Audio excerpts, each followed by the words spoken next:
Bonjour à tous et bienvenue dans cette émission spéciale consacrée au Forum de Boao. Ce nouveau numéro de rencontre est diffusé en direct de la ville côtière de Boao dans la province du Hainan. Donc nous sommes aujourd'hui en compagnie de Monsieur Denis Depou. Vous êtes responsable pour l'Asie chez Roland Berger. Monsieur Denis Depou, bonjour. Bonjour. Et bienvenue dans notre émission. Merci. Et je voudrais savoir, cela fait déjà combien de fois avez-vous participé au Forum de Boao? Alors cette année, c'est mon 3e forum de Boao. Donc cette année, qu'est-ce qui différencie des précédents? Alors bien sûr, cette année, la visite du président Xi, un moment très fort du forum de Boao, avec un discours dont on parlera, très attendu et finalement très surprenant de mon point de vue.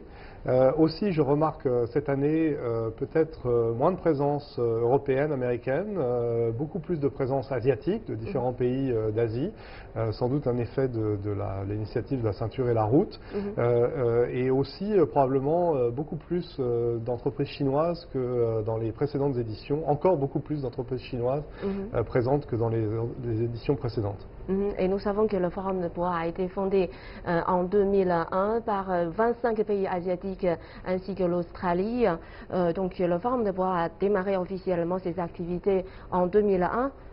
Quel est l'apport du Forum de Boao sur les pays asiatiques, puisque vous êtes responsable pour l'Asie de votre entreprise? Quelles sont vos impressions? Le forum de Boao, c'est une plateforme assez unique. C'est une plateforme, c'est d'abord en Chine, donc il y a beaucoup d'entreprises, d'institutions, de représentants officiels de la Chine. Mais c'est aussi un forum asiatique et donc il y a beaucoup d'entreprises, d'institutions représentées de ces différents pays d'Asie, membres du forum de Boao. Et c'est assez unique d'avoir une rencontre de cette nature, assez longue, où on peut avoir des échanges assez approfondis, des échanges formels lors de toutes les discussions officielles, mais surtout, comme dans tous ces forums, beaucoup de discussions bilatérales entre les différentes parties, aux pauses entre les différentes interventions, le soir, au repas, dans un cadre finalement assez détendu, au printemps, aussi à un moment assez clé dans le déroulé officiel chinois, puisque le forum de Boao vient toujours après les 2 sessions, et donc un moment où la direction politique et économique de la Chine a été donnée à Pékin 2 ou 3 semaines auparavant, et finalement c'est le premier moment où on peut discuter de ce que veulent dire ces directions pour les différentes entreprises et pour les différents pays d'Asie. Donc concrètement, quel est l'apport de ce forum pour les entreprises étrangères qui veulent s'installer ou bien qui se sont déjà installées en Chine? C'est d'abord un lieu de rencontre, donc il y a beaucoup d'affaires qui se traitent au forum de Boao. On le voit en circulant dans les différents bâtiments. Donc premièrement un lieu de rencontre. Deuxièmement, c'est aussi un lieu de compréhension assez profonde, de confrontation de points de vue, surtout depuis que l'initiative La ceinture et la route finalement accentue le rôle des investissements chinois en Asie du Sud, en Asie centrale, et donc crée une dynamique qui reste encore un peu mystérieuse, un peu incertaine, c'est-à-dire comment cette ceinture et cette route vont se construire, quels en sont les risques, les opportunités. Ça demande pas mal de compréhension. Donc le forum de Boao, c'est pas simplement un lieu de rencontre, c'est aussi un endroit où on parle, c'est aussi un endroit où on écoute des gens savants. Et puis chaque année, il y a un thème assez différent. L'innovation est assez prégnante. L'année dernière, cette année, on voit bien que en fait la technologie joue un rôle très important pour connecter les entreprises, et donc il y a beaucoup de discussions, parfois assez pointues, en fait, sur des sujets de technologie et sur qu'est-ce que ça veut dire de développer ces technologies en Asie. Et c'est très intéressant parce que on est dans un monde qui est souvent dominé par les Américains, mais on se rend compte en fait au forum de Boao que le jeu se joue au moins autant, sinon plus, en Chine et en Asie qu'il se joue aux États-Unis. Donc lors de la cérémonie d'ouverture de ce matin, le président Xi Jinping a prononcé un discours clé lors de ce forum. Donc quelles sont vos impressions sur ce discours-là? Alors moi j'ai trouvé ce discours surprenant. Surprenant parce domaine? que je m'attendais à un discours peut-être plus institutionnel, moins spécifique, avec moins de contraste. Et au fond, ce discours, il était très énergique. Ce que je retiens, moi, c'est d'abord la sérénité du discours du président Xi, sérénité appuyée sur la force qu'a donnée à la Chine les 40 ans de réforme. Et donc finalement une très grande confiance dans le modèle chinois, réaffirmée par sa singularité. Et le fait que, au fond, ce modèle chinois, il est différent d'autres modèles, il combine le libéralisme et le socialisme, c'est le socialisme caractéristique chinois, ça a été dit ce matin plusieurs fois, et il fonctionne. Il a sorti des gens de la pauvreté, il a produit cette croissance extraordinaire, il a produit cet appareil productif extraordinaire, il produit maintenant de l'innovation, il a des problèmes également, mais il fonctionne. Et donc un message que j'ai retenu, c'est regardez, il y a plusieurs voies possibles, respectons toutes les voies qui sont possibles et respectons en particulier la voie chinoise. Donc la sérénité, la détermination. Un discours très fort sur la réforme, sur l'engagement d'une nouvelle phase de réforme. Après ces 40 ans de réforme, on aurait pu dire, bah, très bien, 40 ans de réforme, c'est bien, faisons un point d'orgue. Non, au contraire, le discours de ce matin était presque agressif dans la direction de plus de réformes, plus d'ouverture du marché chinois, avec même un point très fort qui a été fait par le président Xi en disant, et ces réformes, les 4 mesures qu'il a annoncées, ces réformes, je veux qu'elles se passent vite. En donnant même pour l'une d'entre elles une échéance rapide. Ce qu'on n'entend pas forcément du président, au fond, c'était donc un point très spécifique, presque une incitation à l'administration chinoise de travailler plus vite pour mettre en œuvre ces réformes. Sans doute aussi un peu une réponse aux tensions sur le commerce et en particulier aux tensions avec les États-Unis, mais une réponse plus globale, une réponse chinoise, finalement inclusive, disant bah, on va continuer nos réformes, ça va prendre encore du temps parce que c'est compliqué. Je voulais savoir, est-ce que ces 4 mesures qu'il a déjà prononcées correspondent bien à vos attentes? Certaines avaient déjà été annoncées, donc moins de surprises. Certaines sont nouvelles, comme la baisse des tarifs sur les importations de véhicules, ou davantage d'ouverture dans les services financiers, dans l'assurance, dans les services en général.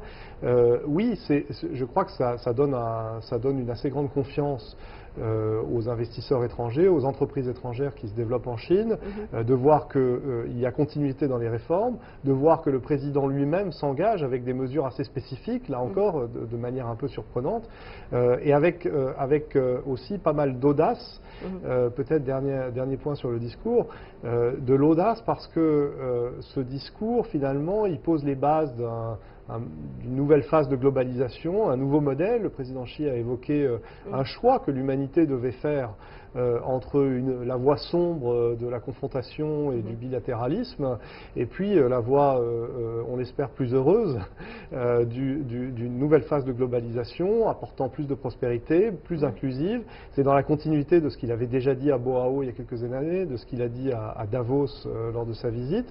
Mais il a posé les bases de ce modèle. Il a également indiqué que l'initiative La ceinture et la route pouvait être finalement un banc d'essai de ces nouvelles règles de gouvernance mondiale. Donc on a une continuité. Au fond, la Chine a répondu aux menaces américaines de manière systématique, mais aussi en portant devant l'Organisation mondiale du commerce chacun des tarifs américains. Donc en réaffirmant la primauté des règles mondiales multilatérales sur des discussions bilatérales. Et aujourd'hui, le président Xi a continué cet effort de mettre au devant de la scène non pas un deal, comme le dit le président Trump, mais une discussion plus globale qui correspond sans doute aussi plus à la réalité de ce qu'il est possible de faire dans ce domaine pour traiter des problèmes légitimes ou des frustrations légitimes des États-Unis, mais aussi de l'Europe, sur l'accès au marché chinois. Donc on peut dire que la Chine a annoncé ces nouvelles réformes dans un contexte de protectionnisme montant des États-Unis. Donc peut-on dire que ce forum à la fois régional et international, ou bien ce mécanisme de coopération est toujours confronté à de nouveaux défis? Il y a toujours des défis. Donc, en effet, la globalisation, elle pose forcément des problèmes si elle laisse du monde sur le quai de la gare et si le train continue d'avancer très rapidement. Donc, ces défis doivent être résolus. Il y a également des frustrations. Je crois que la Chine a atteint un stade de développement où on s'attend effectivement à ce que son marché soit ouvert. Donc, ce stade de développement, il doit venir avec davantage d'ouverture, il doit venir avec plus de réciprocité aussi dans les investissements. Ce sont des frustrations légitimes, elles ne sont pas nouvelles, elles ont été exprimées par l'Europe, par les États-Unis au cours des dernières années, elles sont discutées à l'Organisation mondiale du commerce ou dans des discussions multilatérales. Les États-Unis ont choisi une voie plus confrontationnelle.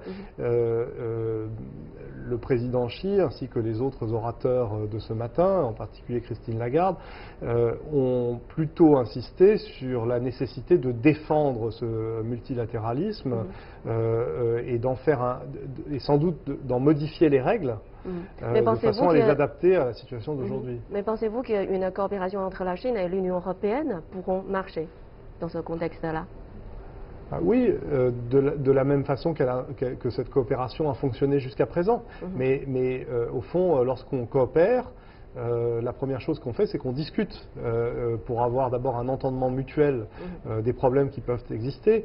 Il y a des réformes à faire en Europe aussi, il y a des réformes à faire en Chine, on peut en discuter et dans ce cas-là, on trouve une solution et surtout un calendrier.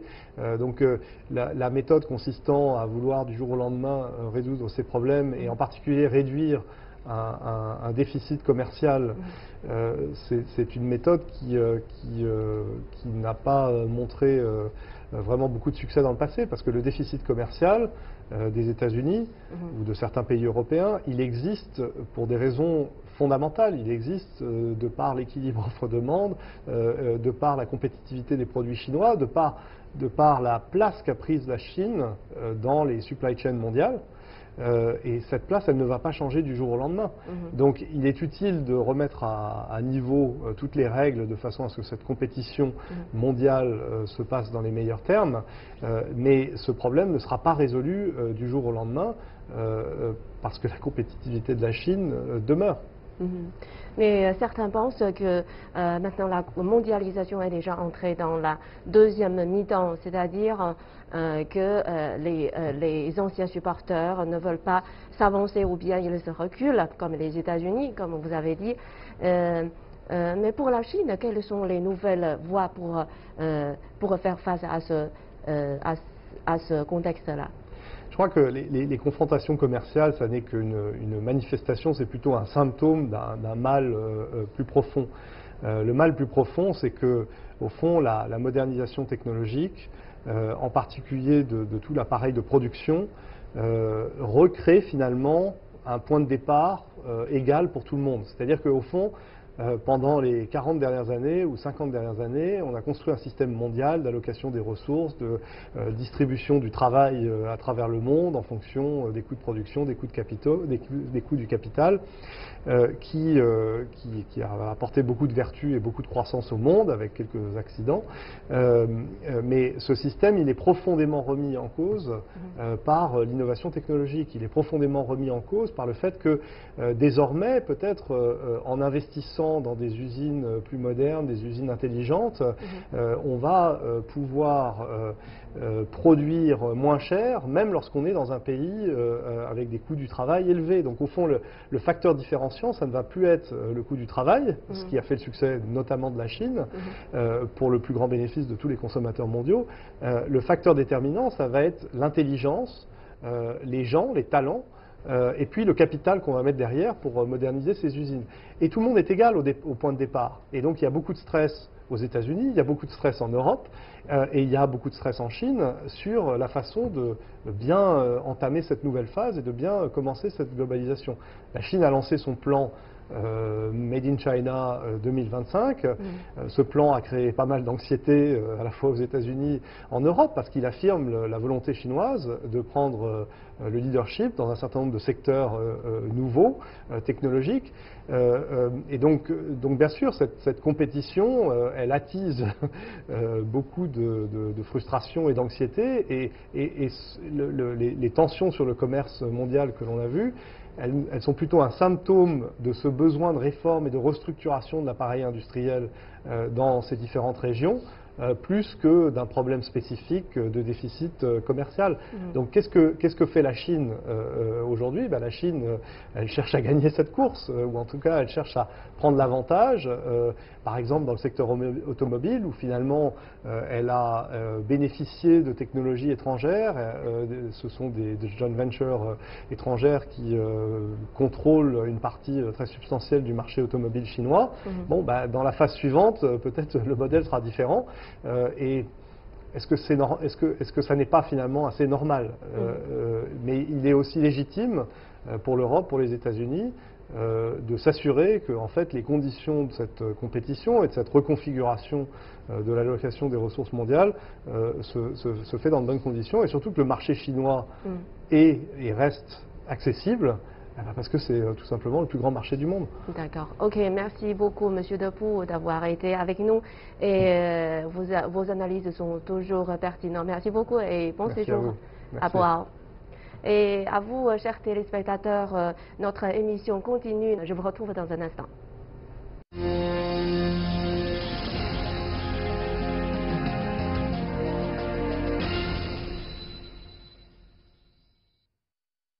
Merci de nous retrouver. Nous recevons maintenant un autre spécialiste de l'Asie, M. Joël Ruel, le président du groupe de réflexion français de Bridge Tank, qui a pour ambition d'être un pont entre les économies développées et les économies émergentes pour bâtir un monde de demain. Bonjour, Monsieur Joël Ruel, bienvenue dans notre émission. Bonjour, merci. Et cette année, le Forum de Boao a pour thème une Asie ouverte et innovante pour un monde plus prospère. Donc, quel regard portez-vous sur cette thématique? D'abord, un regard de continuité qui est très rassurant, je trouve, puisque finalement, le thème de la présidence chinoise du G20, il n'y a pas si longtemps, était sur une globalisation, une croissance inclusive, ouverte également déjà, et déjà portée sur l'innovation. Donc je crois que c'est extrêmement important dans un monde qui change très très vite, dans un monde où les acteurs changent de position, dans un monde qui est beaucoup fondé sur la communication et parfois pas dans le meilleur sens du terme. C'est important de voir que vous avez un grand pays comme la Chine, qui est la première économie de la planète, quasiment en termes de parité de pouvoir d'achat, en termes de réinvention permanente, en termes de recherche technologique, bientôt en termes de brevets, etc. C'est important de voir, c'est important pour le reste du monde, de voir que cette économie-là, cette Chine, eh bien, est constante et permanente, se transforme bien sûr, a des évolutions à faire vivre, mais offre cette constance au monde dans un monde qui a quand même beaucoup changé depuis 2 ans. Voilà. Donc ça c'est très rassurant et très positif. Mais les 40 ans de réforme et d'ouverture de la Chine n'ont pas été réalisés en isolation, mais en avançant un partenariat avec d'autres pays du monde. Donc, quels ont été les grands changements dans la relation entre la Chine et le monde? Qu'est-ce qui a changé? Comment le monde a-t-il changé la Chine et comment la Chine a-t-elle changé le monde? Je crois que la Chine a au final plus changé le monde que le monde n'a changé la Chine. Parce que, évidemment, la Chine a énormément changé en 40 ans, elle a même énormément changé en 20 ans, et même en 10 ans elle a changé, même depuis 5 ans elle a énormément changé. Donc la Chine change tout le temps. Mais ça n'est pas nécessairement le monde qui a changé la Chine s'est changée elle-même. C'est-à-dire que la Chine s'est ouverte, la Chine a une politique d'ouverture, a une politique pour favoriser les investissements, pour libéraliser un certain nombre de secteurs, diront certains, mais en réalité pour créer des joint ventures, pour créer des co-entreprises, pour attirer des capitaux, pour attirer des savoir-faire, des talents, etc. Mais cette transformation s'est basée d'abord sur une histoire, parce que la Chine a une longue histoire de modernisation. Il y a eu plusieurs tentatives de modernisation, plusieurs galop d'essai. Le président Xi Jinping parlait ce matin de deuxième révolution chinoise avec l'entrée dans une nouvelle ère. Ça, c'est bien qu'il y a eu une première révolution chinoise sur laquelle il s'appuie, sur laquelle la Chine s'appuie. Il y a eu des galops d'essai économiques par le passé qui ont plus ou moins fonctionné, mais qui ont, dans les années 60, 70, mais qui ont diffusé un savoir-faire, qui ont diffusé une culture technique dans les campagnes, dans les petites villes, dans les provinces de Chine, qui permettent aujourd'hui d'intégrer plus vite ces apports extérieurs. Donc la Chine, c'est déjà d'abord basé sur un socle préexistant. Ensuite, ce sont beaucoup des entrepreneurs chinois qui ont travaillé avec ces nouvelles sociétés, qui ont permis à ces sociétés entrantes multinationales au moment de la libéralisation de prospérer en Chine, de se développer. Et puis enfin, vous avez aujourd'hui énormément de très grands groupes chinois qui ont su se construire, qui ont su se moderniser, qui ont su mettre en place une gouvernance qui évolue. Donc je crois que la Chine a beaucoup changé, mais c'est la Chine qui a changé la Chine. Le monde a un petit peu contribué, le monde a eu l'honneur de contribuer à changer la Chine, mais c'est la Chine qui a changé la Chine. Maintenant, la Chine est aussi en train de changer le monde en termes de changement de globalisation, puisque, pour faire simple, on y reviendra peut-être, la mondialisation américaine, c'était les échanges, le commerce, et on voit bien qu'aujourd'hui ça change. La mondialisation chinoise, c'est une mondialisation qui accompagne la nouvelle mondialisation, qui est plus basée sur les investissements, et sur les investissements structurants, sur les investissements dans les infrastructures, pas uniquement sur les investissements dans les usines et pour de chercher des marchés, mais les investissements dans les infrastructures. Et ce sont ces investissements qui vont tirer aujourd'hui la mondialisation. Et d'ailleurs, là aussi, la Chine est très alignée avec les travaux du G20. Notre think tank est un des think tanks affiliés au G20. Nous faisons partie des groupes de travail qui réfléchissent à comment relancer la mondialisation, non pas uniquement sur le commerce, qui est un peu déséquilibré aujourd'hui, mais par l'investissement. Et là aussi, l'un des pays moteurs parmi les pays du G20, c'est la Chine. Et comme vous avez dit, le gouvernement chinois a déjà défini cette édition du Forum de Boao comme un nouveau départ d'une nouvelle période d'ouverture et de réforme de la Chine. Et depuis sa prise de fonction, le président Xi s'efforce d'approfondir les réformes dans l'objectif de renforcer le développement du pays. Donc, quelles sont vos réflexions sur les résultats accomplis de la gouvernance du président Xi? Alors, je crois que vous avez tout à fait raison de mentionner les enjeux de réforme de gouvernance. Et pour moi, il y a eu jusqu'à présent deux résultats principaux, deux piliers essentiels dans ce forum de Boao. Et le premier est lié à la gouvernance, il est lié à la réforme. C'est vrai qu'il y a eu beaucoup de réformes ces derniers temps. Il y a eu une réforme institutionnelle et constitutionnelle au moment du 19e congrès, en particulier d'ouvrir la voie à plus de mandats pour le président, mandat électif, il y a besoin d'une élection, mais c'est quelque chose de nouveau. C'est un alignement, si vous voulez, d'une certaine manière avec ce qui est déjà le statut du secrétaire général du Parti communiste. Donc les deux fonctions aujourd'hui sont un petit peu rassemblées. Et puis il y a eu, en tout cas synchronisé, je dirais, dans le terme de mandat électif.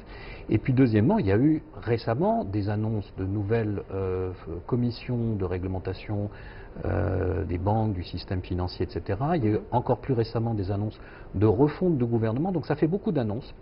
Et comme toujours, lorsqu'un pays annonce un changement de son système, le reste du monde commente. Alors, les commentaires ont questionné ces changements, et je crois qu'il y a eu, dans le discours de ce matin du président Xi Jinping, quelque chose d'extrêmement important. Il a vraiment insisté sur les aspects pratiques, sur les aspects résultats des réformes. Il a dit, voilà, nous ne tolérerons plus aujourd'hui que des intérêts particuliers limitent les efforts de réforme, s'opposent à l'obtention de résultats, etc. Et j'allais dire, ça faisait entre 10 et 15 ans que la Chine cherchait sa bonne réforme, puisque la dernière grande réforme en date de 1998. Donc, au bout de 20 ans, il y a une réforme, c'est normal. Et je crois que le discours du président aujourd'hui était important pour expliquer, pour montrer que ces réformes, ce ne sont pas des réformes formelles, mais que ce sont des réformes pour accompagner une vision et pour se donner les outils. Le reste du monde est convaincu que la Chine a une vision.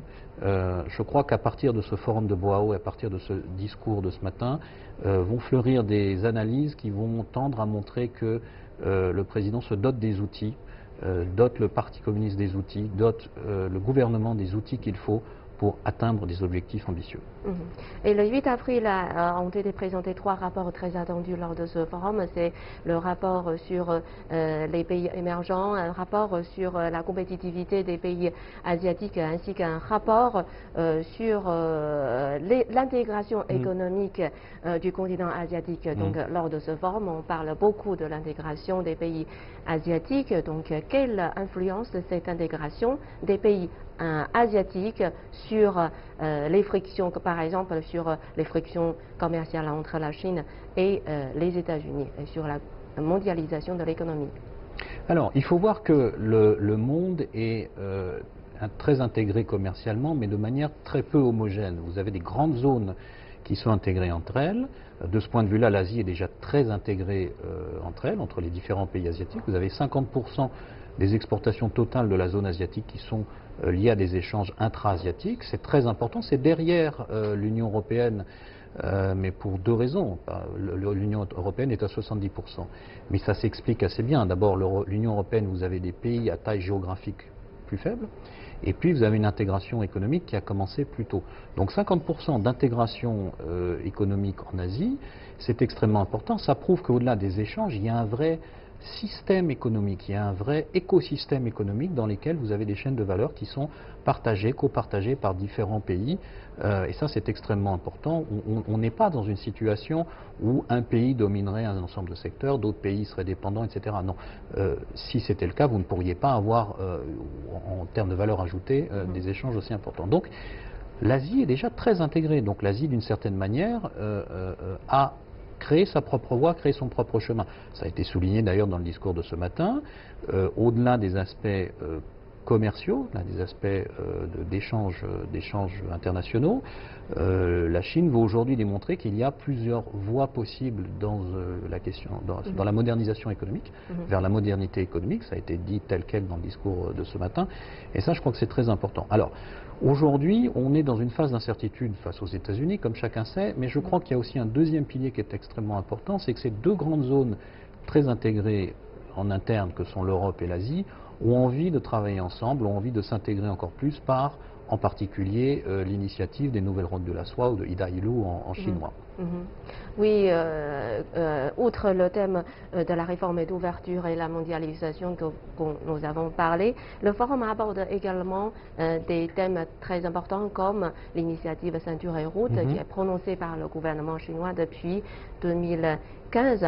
Donc, selon vous, quels sont les aspects de l'initiative Ceinture et Route qui contribueront à la croissance économique asiatique, voire mondiale?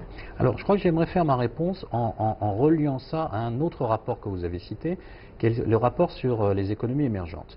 Les économies émergentes, ça fait 15 ou 20 ans qu'on cherche à savoir ce que c'est. Initialement, c'est rentré dans la presse économique en termes de marché. Ouais, vous aviez des marchés émergents. Émergents, ça voulait dire qu'on ne les avait pas vus, ils arrivaient comme ça, on ne sait pas pourquoi, on ne sait pas comment, ça n'était pas expliqué.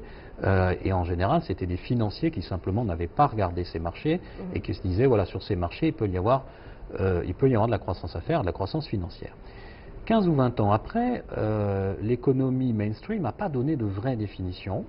Et quant aux financiers qui ont intégré, qui ont popularisé le terme, eh bien aujourd'hui, on les voit être extrêmement frileux sur ces économies émergentes. On voit qu'aujourd'hui, ces économies émergentes sont très dynamiques, ont des taux de croissance extrêmement importants, fourmis de projets, et vous avez des fonds d'investissement, vous avez des grandes banques, vous avez des organisations internationales qui disent nous, on ne trouve pas de projet qui soit bancable, qui soit de qualité suffisante, etc. Bref, ils ne savent pas investir. Quant au secteur privé, il est très largement frileux parce qu'il suppose qu'il y a des risques pays, des risques de court terme, des risques de réalisation, des risques de taux de chance, des risques politiques, etc.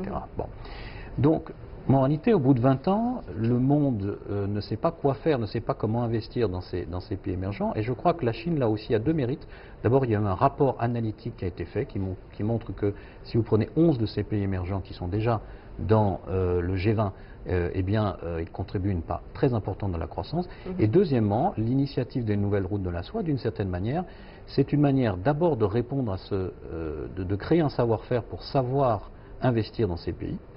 Et deuxièmement, pour généraliser à l'ensemble des pays qui ne font pas partie des 11, pour aujourd'hui à plus de 80 pays, une capacité d'investissement. Donc si vous voulez, l'initiative Ida Ilu est en mesure de faire sur plus de 80 pays ce que la finance internationale n'a pas su faire, y compris sur les quelques plus grands pays émergents depuis les dernières 20 années. Donc c'est un très beau challenge quand même. Donc, merci beaucoup, Monsieur Joël Ruet, et merci de vos éclairages. Eh bien, je vous remercie beaucoup de votre invitation. Notre émission touche à sa fin. Et chers téléspectateurs, merci à vous d'avoir suivi cette émission spéciale de CGTN français en direct de Boao. Merci, au revoir.